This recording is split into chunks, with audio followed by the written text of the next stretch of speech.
Assalamualaikum warahmatullahi wabarakatuh. Nama saya Ifkim Karami. Saya berasal dari Fakultas Ilmu Sosial dan Ilmu Pemerintahan, jurusan Ilmu Administrasi Negara, nomor induk 180802095. Terkait video ini, saya mengikuti ujian komprehensif dengan menjelaskan ada beberapa poin. Yang pertama, bentuk-bentuk ideologi politik. Bentuk-bentuk ideologi politik yang pertama ialah liberalisme. Artinya bahwa dalam ideologi politik liberalisme di dalamnya menjunjung tinggi adanya kebebasan individu. Salah satu ciri dari ideologi liberalisme adalah adanya kebebasan dalam menyampaikan pendapat. Yang kedua, kapitalisme. Ideologi ini yang berarti merupakan suatu ideologi politik di mana kekuasaan berada pada kapital atau para pemilik modal. Pada ideologi ini terdapat pandangan di mana setiap individu sebenarnya bukanlah merupakan bagian dari masyarakat, namun harus berjuang masing-masing untuk memenuhi kebutuhan dan kepentingannya sendiri. Yang ketiga ialah sosialisme, di mana ideologi ini lebih mengutamakan suatu kebersamaan dan tujuan serta kepentingan bersama sebagai satu bagian dari masyarakat.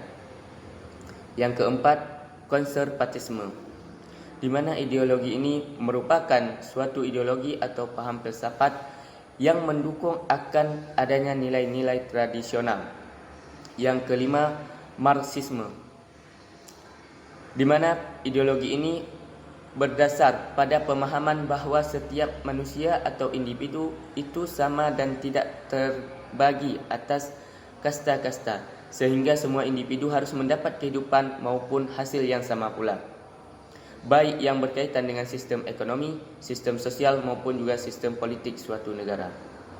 Yang keenam, feminisme. Ideologi ini merupakan salah satu ideologi politik yang intinya adalah untuk memperjuangkan kesetaraan wanita atau perempuan, terutama di dalam sistem maupun politik, ekonomi, budaya, hingga ruang pribadi. Yang ketujuh, fasisme. Ideologi politik selanjutnya yaitu fasisme, di mana merupakan salah satu ideologi yang didasarkan pada adanya prinsip kepemimpinan otoriter dalam suatu negara. Yang kedelapan, demokrasi. Ideologi ini memiliki satu tujuan, yaitu menciptakan kemakmuran dan kesejahteraan masyarakat melalui keikutsertaan masyarakat dalam pengambilan keputusan pada sistem politik, sistem ekonomi maupun sosial. Yang kedua, Pancasila sebagai ideologi negara Indonesia. Pancasila adalah ideologi bangsa Indonesia sekaligus dasar negara sebagaimana diterangkan dalam pembukaan Undang-Undang Dasar 1945. Ideologi Pancasila disahkan pada saat sidang PPKI 18 Agustus 1945. Pancasila sebagai ideologi negara memiliki arti 5 prinsip. Panca berarti 5 dan sila berarti prinsip atau asas. Ideologi Pancasila bersumber pada jiwa dan kepribadian bangsa Indonesia. Nilai yang terkandung dalam ideologi ini dianggap mampu merefleksikan budaya, nilai, dan kepercayaan masyarakat Indonesia secara menyeluruh. Adapun butir Pancasila yang menjadi dasar negara sebagai berikut. Yang pertama, ketuhanan yang Maha Esa, kemanusiaan yang adil dan beradab, persatuan Indonesia, kerakyatan yang dipimpin oleh hikmat, kebijaksanaan dalam permusyawaratan perwakilan. 5. Keadilan sosial bagi seluruh rakyat Indonesia. Yang ketiga, bagaimana implementasi internalisasi nilai-nilai Pancasila dalam kehidupan bernegara dewasa ini. Jadi implementasi internalisasi nilai-nilai Pancasila dalam kehidupan bernegara dewasa ini mewujudkan Indonesia sebagai negara hukum. Pembentukan peraturan perundang-undangan harus dilaksanakan secara terpadu, terencana dan berkelanjutan dalam sistem hukum nasional untuk menjamin perlindungan hak kewajiban setiap warga negara. Negara hukum berkembang sangat dinamis, mengikuti perkembangan politik, ekonomi dan sosial perkembangan negara.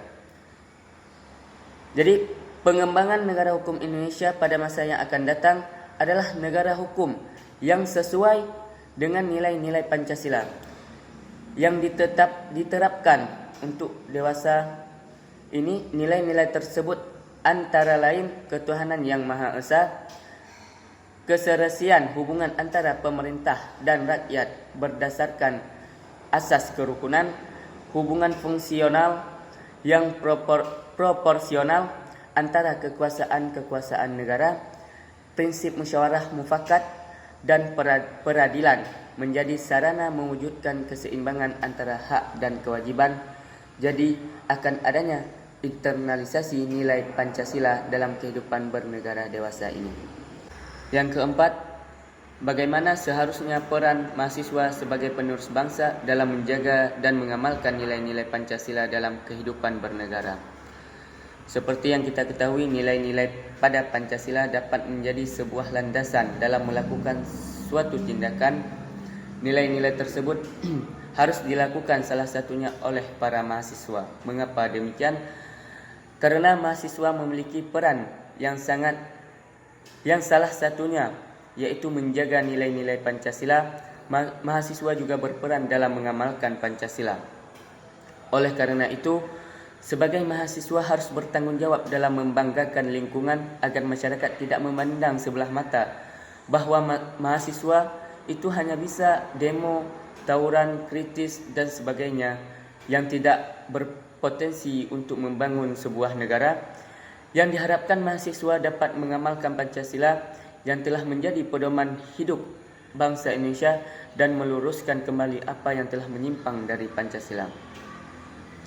Adapun keikutsertaan mahasiswa dalam organisasi di kampus dapat mengembangkan pengetahuan di bidang moralitas dan sosial.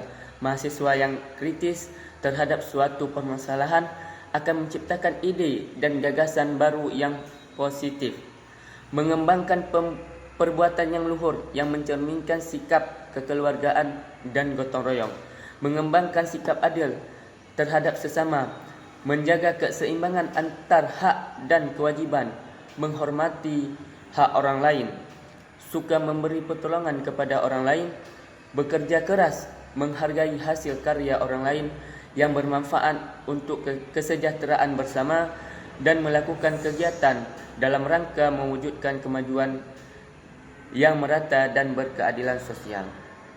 Disitulah mahasiswa sangat berpengaruh besar terhadap masyarakat. Oleh karena itu, saat ini mahasiswa diharapkan dapat menjalankan nilai-nilai Pancasila yang telah menjadi pedoman hidup bangsa Indonesia dan kembali menegakkan hal yang telah menyimpang dari Pancasila.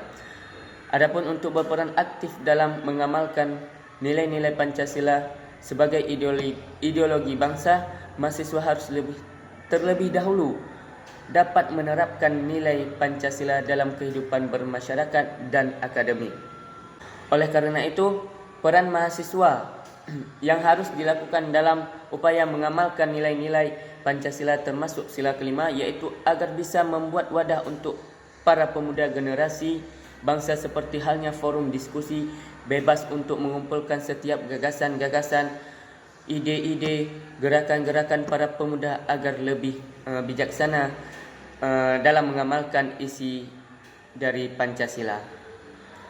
Sekian, Assalamualaikum warahmatullahi wabarakatuh.